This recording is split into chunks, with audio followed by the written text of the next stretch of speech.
In this section, we'll talk about working with Delta Lake tables in Microsoft Fabric.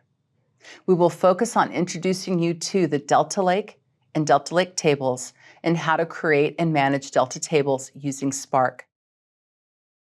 Delta tables are based on Linux's Delta Lake table format, commonly used in Apache Spark, which is an open-source storage layer for Spark, with relational database capabilities for both batch and streaming data.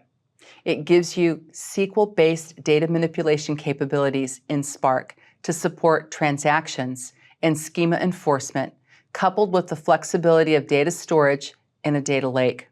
We will also see how to optimize Delta tables and how to use them in Spark structured streaming.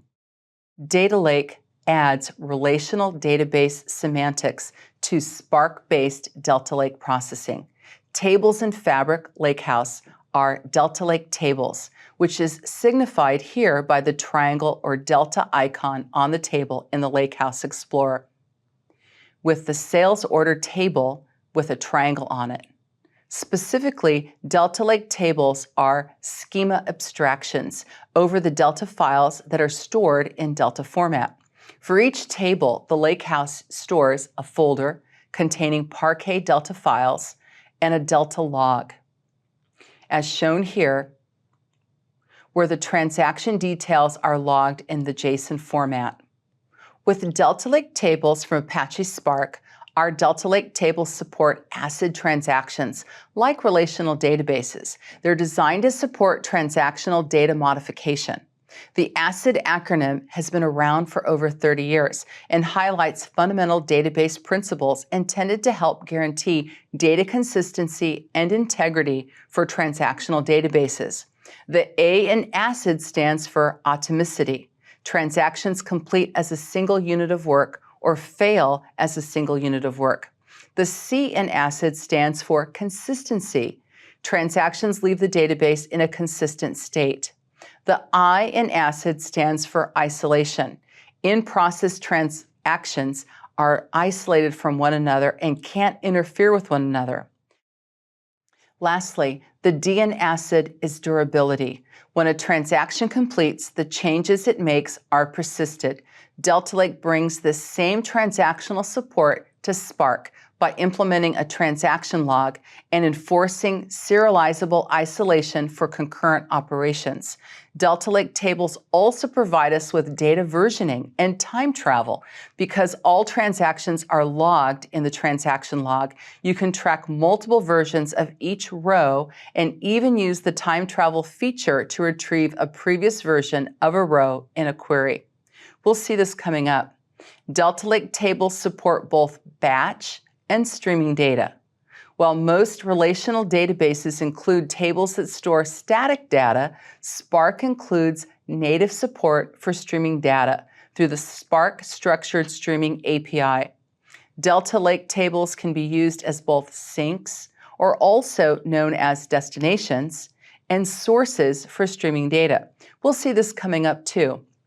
The underlying data for Delta Lake tables is stored in the Parquet format, which is commonly used in data lake ingestion pipelines.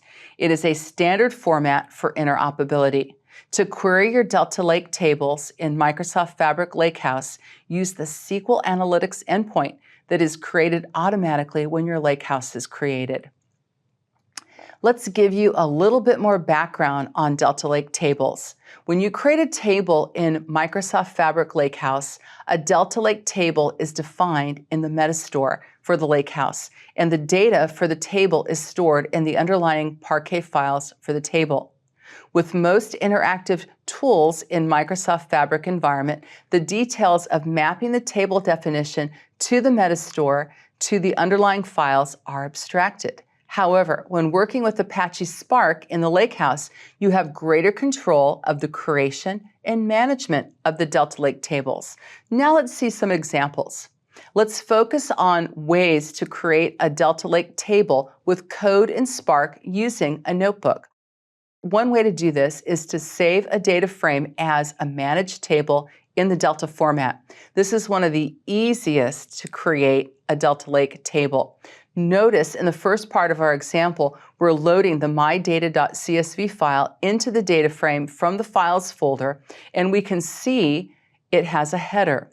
After our CSV file has been loaded into the data frame, we next save the data frame DF as a Delta Lake table using the method called save as table to save my table, which will be stored in the tables folder as a managed table. In our next example, we are using Spark SQL to create our sales order table as a Delta Lake table. Using Spark SQL, the %% magic command with SQL and the create table statement. This looks just like a create table SQL statement with the schema defined here and the fields and data types listed. Notice that using the Delta statement at the end signifies that we are creating a Delta table. And lastly, we can also save a data frame in Delta using an explicit path. As shown here, the Delta path is using the Files folder to store the My Data table. The second line shows that we are writing from the data frame and creating the table using the Delta format and storing it in the Delta path defined above. This code shows how to save data in a Delta format without creating a table definition in the Metastore. This can be helpful if you want to persist the results of the data transformations performed in Spark in a file format over which you can later overlay a table definition or process directly by using the Delta Lake API. Let's focus now a bit more on the differences between managed tables and external tables. In managed tables, the table definition is the Metastore folder tables, along with the underlying data files, and both are managed by the Spark runtime for the Fabric Lakehouse. That's why deleting the table will also delete the underlying files from the table storage location in the Lakehouse. Now we've seen this syntax before. To save a data frame as a Delta Lake table using the save table as method and creating the table called my table as a Delta Lake table, but I want you to take a closer look at it and note there's no path. So right away that tells you we're going to be saving this table as a managed table off the tables folder with its table definition created in the Metastore. You can see this clearly in the Lakehouse Explorer. You can also create tables as external tables, in which the relational table definition in the Metastore is mapped to an alternative file storage location, which can be seen here in the path pointing to the Files folder storage. That location is in the Lakehouse, and it's where we're going to store our Delta table, my external table, using the save as table method. Now let's take a look at how you can work with Delta Lake tables using Spark. You can work with Delta Lake tables or Delta format files to retrieve and modify data in multiple ways. Here's an example of using the SQL embedded statement here in PySpark that is using Spark SQL, which is one of the most common ways to work with data in the Delta Lake tables.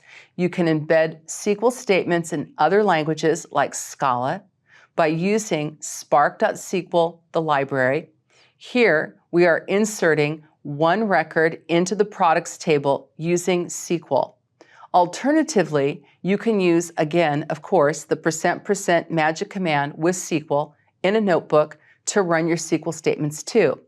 Here we are using SQL to update the products table by setting the price to 2.49, where the product ID is equal to 1.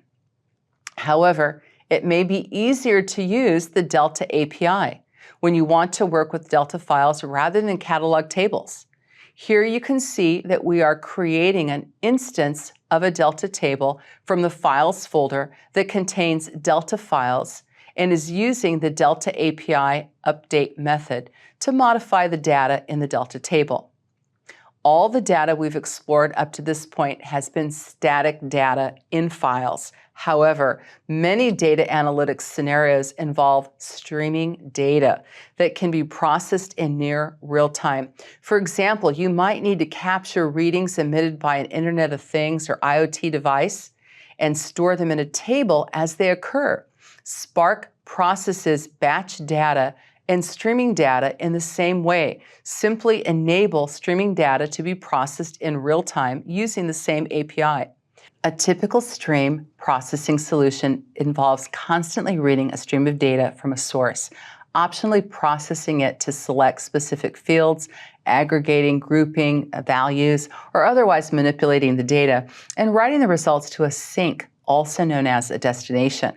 Spark includes native support for streaming data through the Spark Structured Streaming API that is based on the boundless data frame in which streaming data is captured for processing. A Spark structured streaming data frame can read data from many kinds of streaming sources, including network ports, real-time message brokering services such as Azure Event Hubs or Kafka, and file system locations, to name a few. You can use a Delta table as a source or sink for Spark structured streaming. For example, you could capture a stream of real-time data from an Internet of Things device and write the stream directly to a Delta table as a sink. You can then query the table to see the latest streamed data, or you could read a Delta table as a streaming source, enabling near real-time reporting as new data is added to the table.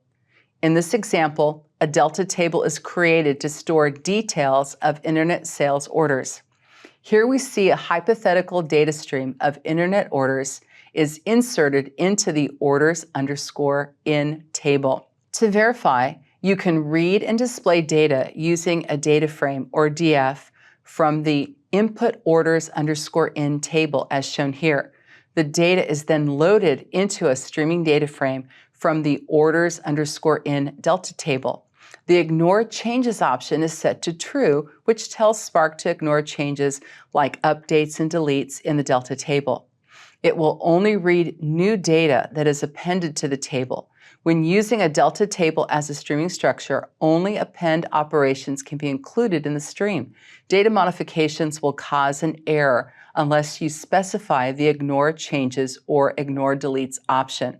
Lastly, you can check that the stream is streaming by using the isStream property, which should return true. After reading the data from the Delta table into the streaming data frame, you can use the Spark Structured Streaming API to process it. For example, you could count the number of orders placed every minute and then send the aggregated results to a downstream process for near real-time visualization. Once the streaming data has been used as a source, it is written to a Delta table as shown in the code. Here we see the code is written to a streaming data frame to a Delta table. The output table path equals sets the path where the Delta table will be stored. The checkpoint path sets the path for the checkpoint location, which is used to write a checkpoint file that tracks the state of the streaming process. This file enables you to recover from failure at the point where the streaming process left off. Next, the Delta stream, which specifies that the data will be written in a Delta Lake format. Next, the print message streaming to orders_processed is to inform you or anyone running the code that the streaming process in the orders_processed table has started. It's useful for debugging or monitoring purposes to know the status of your streaming job. After the streaming process starts, you can query the Delta Lake table to see what is the output table. However, you might have a short delay before you can query the table. Here is the example of a possible query of the orders_process table and sorting it by order ID. When finished, stop the streaming data to avoid unnecessary processing cost using the stop method. Spark is a parallel processing framework with data stored on one or more worker nodes. In addition, Parquet files are immutable, which means they cannot be altered or modified. so new files are written for every update or delete. This process can result in Spark storing data in large number of small files, also known as the small file problem. It means that queries over large amounts of data can run slowly or even fail to complete. Optimized write is a feature of the Delta Lake, which reduces the number of files as they're written. So instead of writing many small files, it writes fewer larger files. This helps to prevent the small files problem and ensure that performance isn't degraded. In Microsoft Fabric, optimized write is enabled by default. It dynamically optimizes partitions while generating files with a default of 128 megabyte size. This helps to reduce the number of write transactions and make subsequent optimized operations faster, as they will operate on fewer files. Optimized write achieves the file size by using an extra data shuffle phase over partitions. This causes it to do a little bit of extra processing while writing the data. The small write penalty should be outweighed by the read efficiency on the tables. Optimized write is available on Delta Lake tables for both batch and streaming write patterns. Queries will scan fewer files with more optimal file settings, improving either read performance or resource usage. Use it when Delta Lake partition tables subject to write patterns that generate suboptimal or less than 128 megabytes or non-standard file sizes. Use it when repartitioned data frames will be written to a disk with a suboptimal file size. Use it when Delta Lake partition tables are targeted by small batch SQL commands like update, delete, merge, create table as select, insert, into, etc. Use it when streaming ingestion scenarios with appended data patterns to Delta Lake partition tables and where extra write latency is tolerable. The optimize command in Microsoft Fabric is used to enhance the performance and efficiency of Delta Lake tables. Optimize is a table maintenance feature that consolidates small Parquet files into fewer large files. This is beneficial for big data processing engines and all Fabric engines, as larger file sizes, ideally closer to 1 gig, improve compression and data distribution across cluster nodes. This reduces the need to scan numerous small files, leading to more efficient read operations.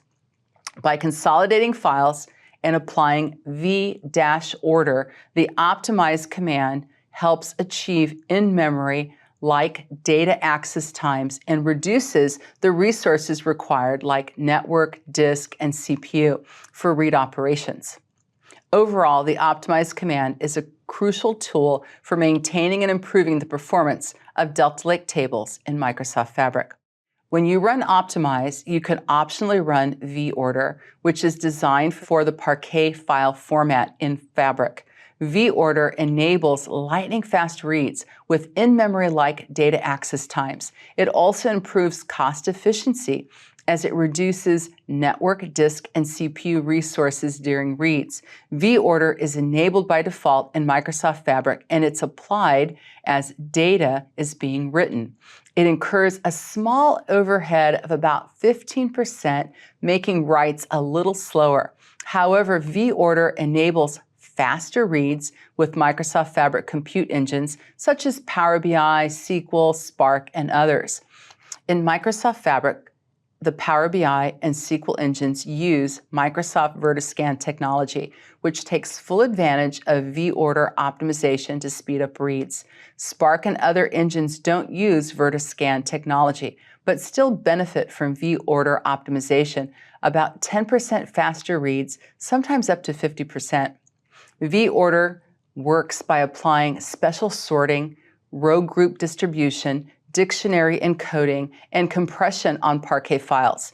It's 100% compliant with the open source Parquet format, and all Parquet engines can read it. v-order might not be beneficial for write-intensive scenarios, such as staging data sources where data is only read once or twice, In other situations, disabling vOrder might reduce the overall processing time for data ingestion. Apply vOrder to individual tables by using the table maintenance feature and by running the optimize command. The vacuum command enables you to remove old data files. Every time an update or delete is done, a new Parquet file is created and an entry is made in the transaction log. Old Parquet files are retained to enable time travel, which means that Parquet files accumulate over time. The vacuum command removes old Parquet data files, but not the transaction logs. When you run vacuum, you can time travel back earlier than the retention period. Data files that aren't currently referenced in the transaction log and that are older than the specified retention period are permanently deleted by running vacuum. Choose your retention period based on factors such as data retention requirements, data size, and storage cost, data change frequency, and also regulatory requirements. The default retention is 7 days or 168 hours, and the system prevents you from using a shorter retention period. You can run vacuum on an ad hoc basis or schedule using Fabric's notebooks. Run vacuum on individual tables by using the table maintenance feature. In Lakehouse Explorer, select the ... menu or the ellipsis menu next to a table and select Maintenance. Next, select the Run Vacuum command using the retention threshold, and then select Start Now. You can also run vacuum as a SQL command in a notebook. Vacuum commits to the Delta transaction log, so you can view previous runs using Describe History. Delta Lake allows you to organize data into partitions. This might improve performance by enabling data skipping, which boosts performance by skipping over irrelevant data objects based on the object's metadata. Consider a situation where large amounts of sales data are being stored. You could partition sales data by year. The partition could then be stored in subfolders named Year equals 2021, year equals 2022, etc. And if you only want to report on sales data for 2024, then the partitions for other years can be skipped, which improves read performance. Use caution when partitioning small amounts of data, which can degrade performance. However, because it increases the number of files and can exacerbate the small files problem, be careful with using it. Use partitioning when you have a very large amount of data and when tables can be split into fewer large partitions. Do not use partitioning when data volumes are small or when partitioning columns has high cardinality, as this creates a large number of partitions or when the partitioning column would result in multiple levels. Partitions are a fixed data layout and do not adapt to different query patterns. When considering how to use partitioning, think about how data is used and its granularity. In this example, a data frame containing product data is partitioned by category. In the Lakehouse Explorer, you can see the data is partitioned with the table. There's only one folder for the table called partitioned_products. There are subfolders for each category. For example, category equals bike racks, etc. We can create this partition using PySpark to write a data frame to a Delta Lake table with partitioned by, or by using T-SQL's partition by. Use time travel to work with time versioning. Any changes made to a Delta Lake table are automatically logged in the transaction log for that table.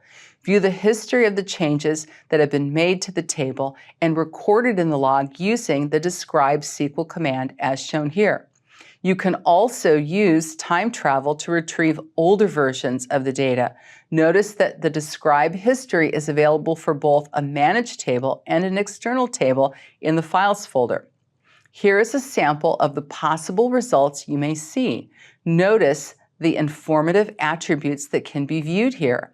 You can retrieve data from a specific version of the data by reading the Delta file location into a data frame. specifying the version required as a version as of option. Alternatively, you can specify a timestamp by using the timestamp as of option. Now it's time to use delta tables in Apache Spark. Welcome to how to use delta tables in Apache Spark. We're going to do a little demo here that will get us started with how to work with the delta tables here in Apache Spark. And how we're going to do it is we're going to open up a workspace. And I'm going to call this our DP-700 Lab 3. And as you may remember from previous recordings, we're going to use Fabric, either the trial or capacity. And I'm going to go ahead and apply that. Then I'm also going to create a lakehouse.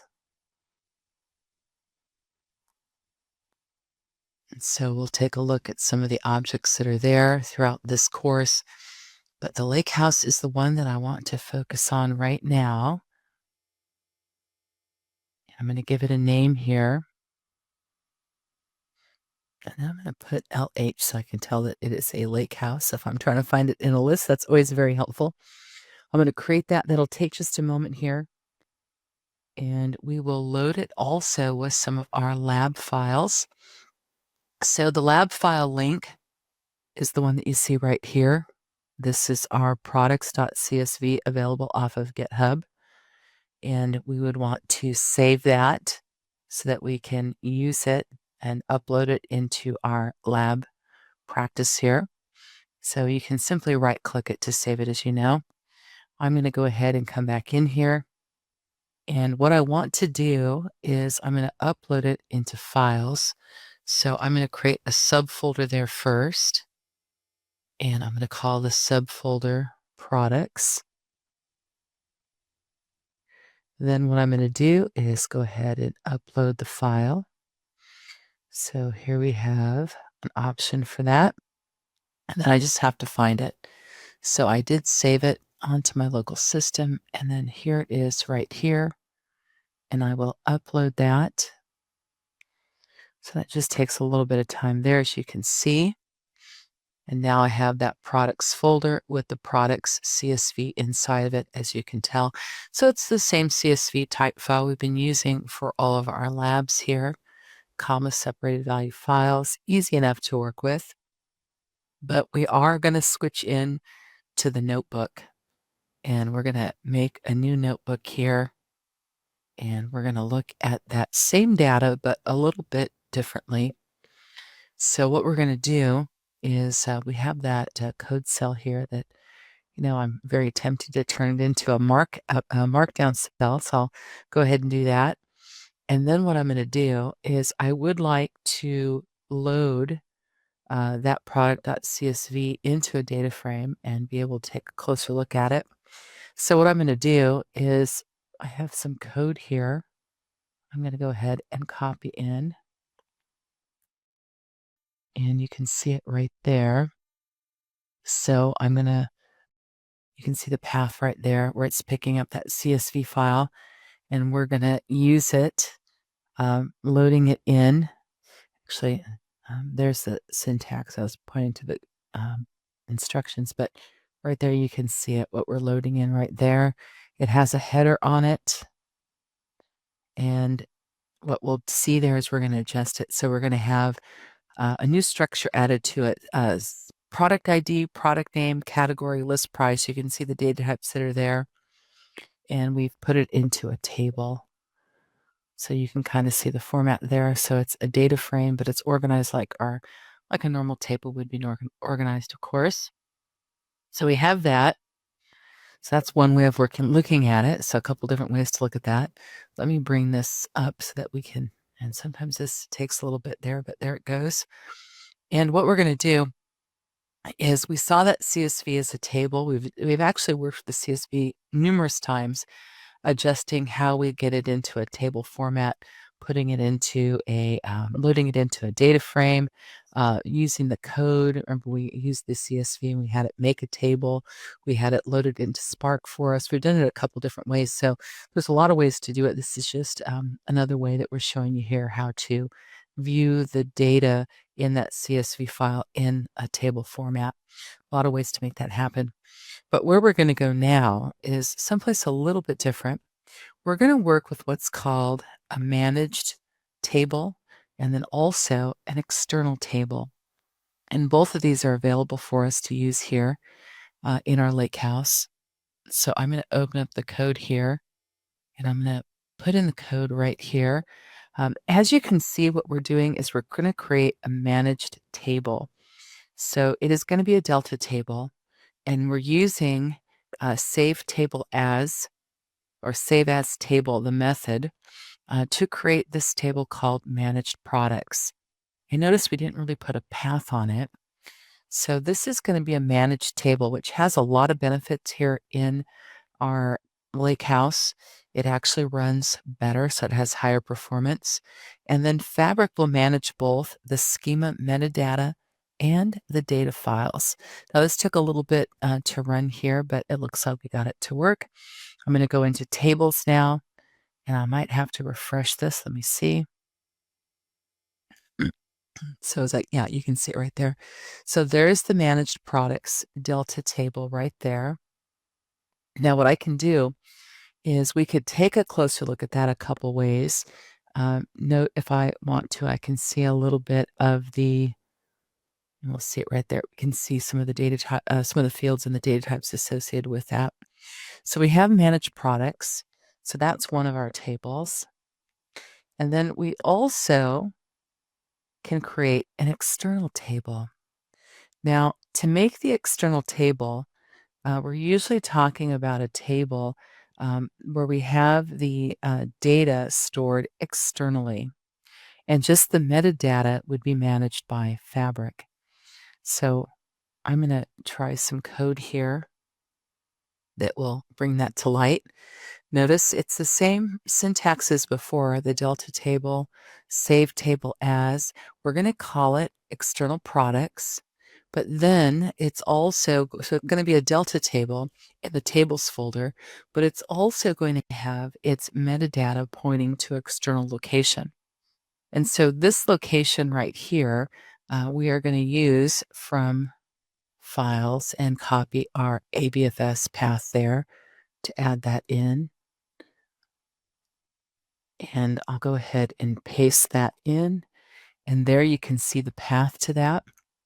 So you can see the DP-700 Lab 3, and then it's onelake.dfs.fabric.microsoft.com, and then it's the name of the lake house. My lake house was DP-700 Lab 3 LH.lakehouse, and it's going to put it off of files and external products. So we're going to see this actually in two locations. Our external table, remember, has data that is stored externally. So the metadata is the portion that is managed by Fabric.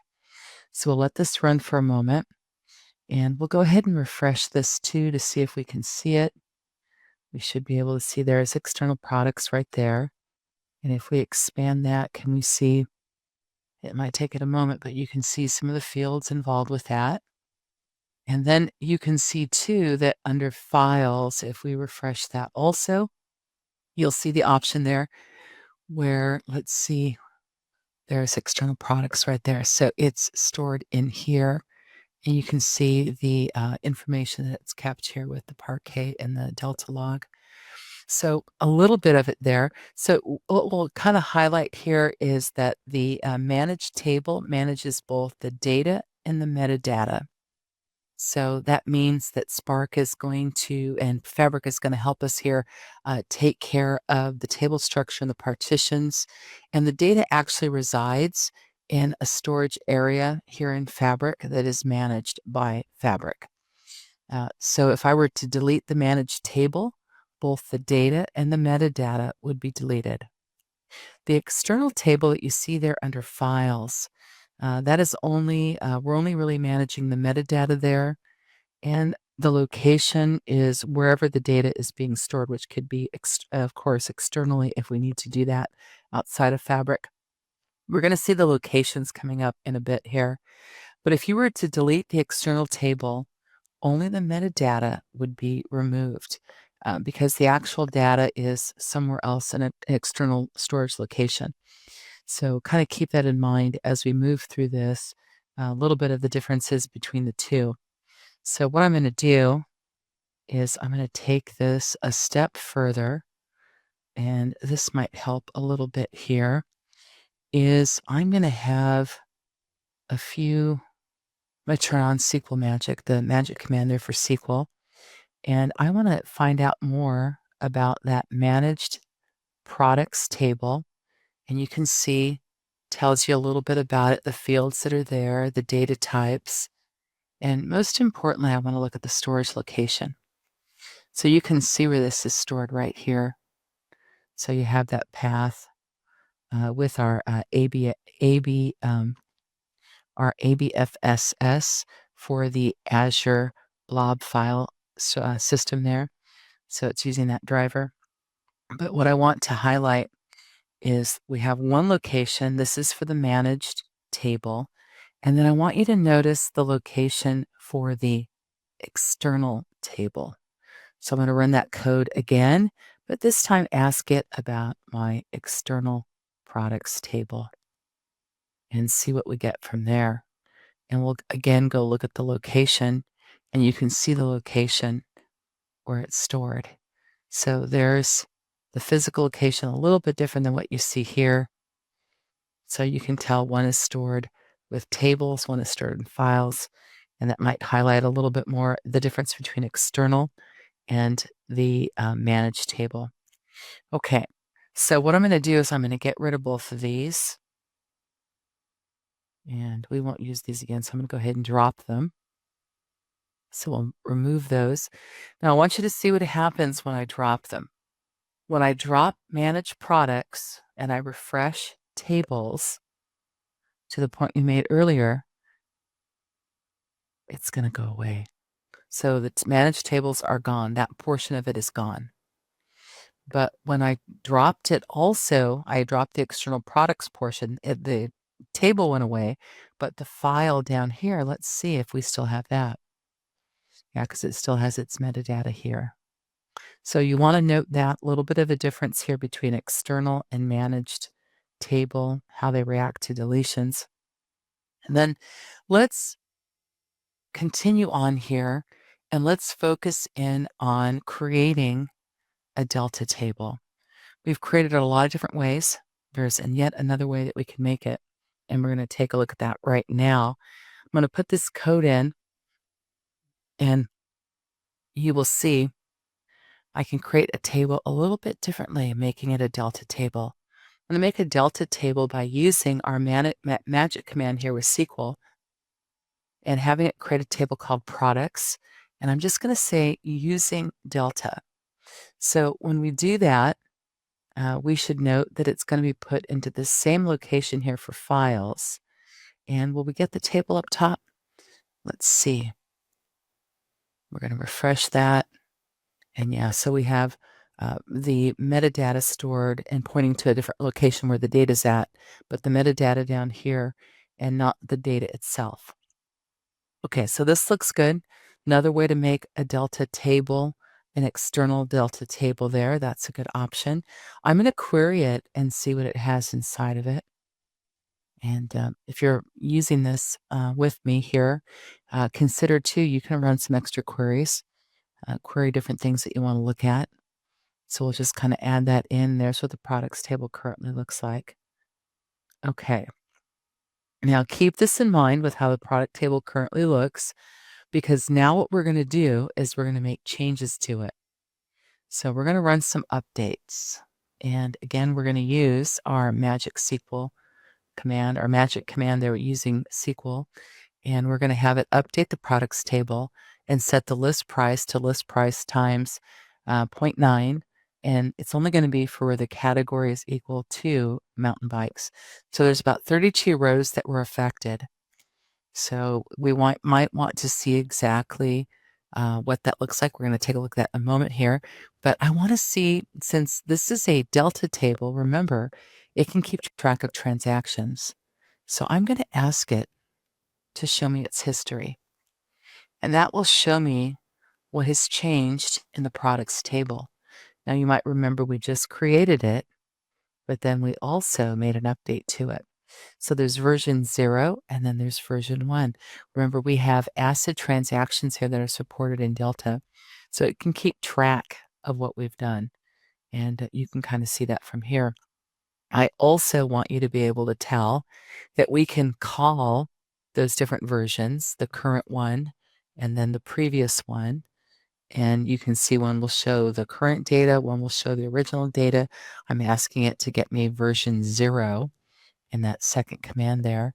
So there's what it used to look like. So this is what it currently looks like.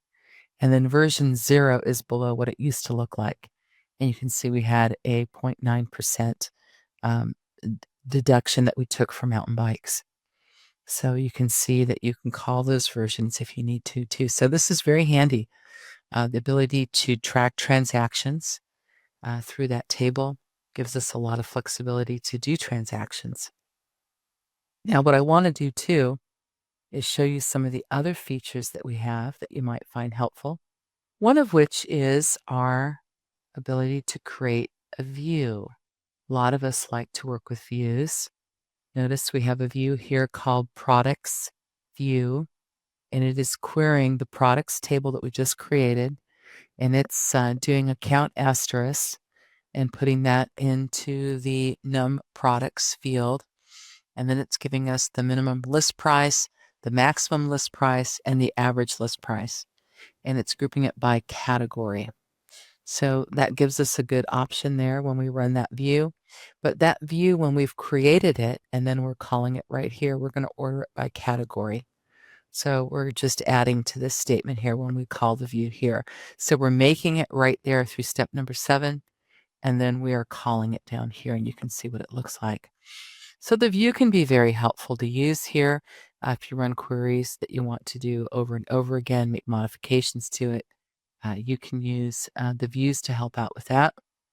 What I'm going to do too is I'm going to try another query using that view as the source. Notice my source is from products view.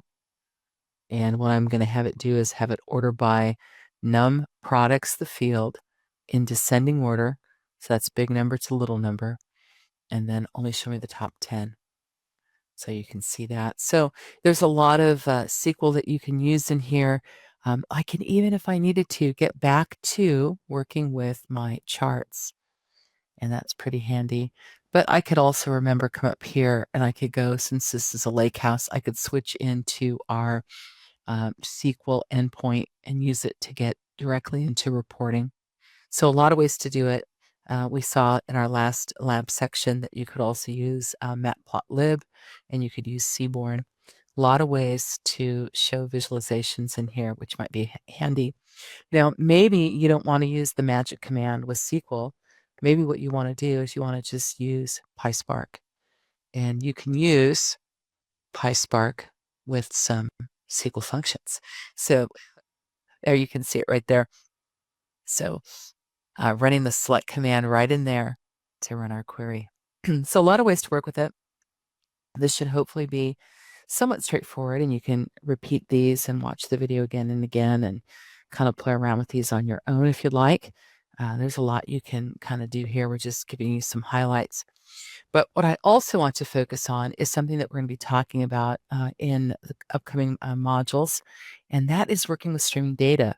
So I'm going to go ahead and start off a little example that we have in this lab for that.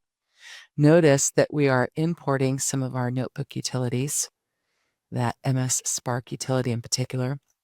And then notice too that we're pulling in some SQL types and SQL functions.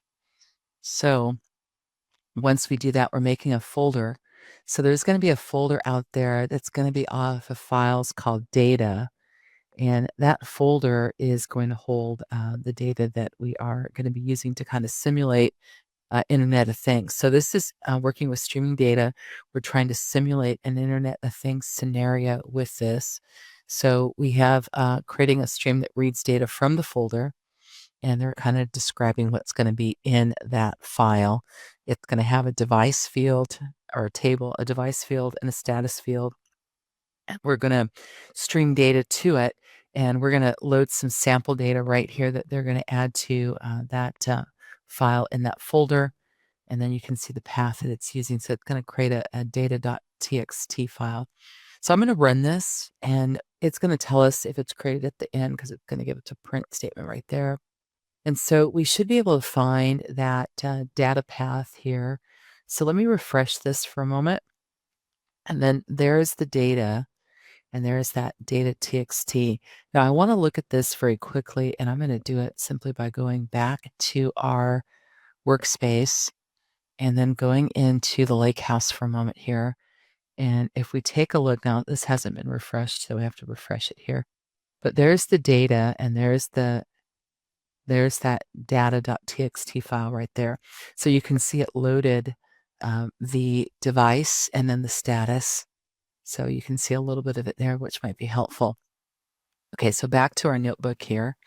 And when we've set that up for us as a place to hold incoming data, and again, we're going to talk a lot about how to work with streaming data. A couple of modules we'll be focusing in on shortly. This is now writing the stream of data to that table. So it's going to make a table out of it. It's that IoT device data table it's going to create, and it will also have a checkpoint file. So in case we need to roll back to a certain point, we have a checkpoint to do that with. And what we'll do is we'll go ahead and run this, and then we'll check to see, well, that table should show up any moment here. Again, I'm going to have to refresh this just to make certain that we have it. There it is right there. So there's that table, that IoT device data table. And what we're going to do is we're going to check it out, but we're going to check it out right in here. So we'll go ahead and query it using our magic command there in SQL. If I can get this to run there, I hit the wrong button.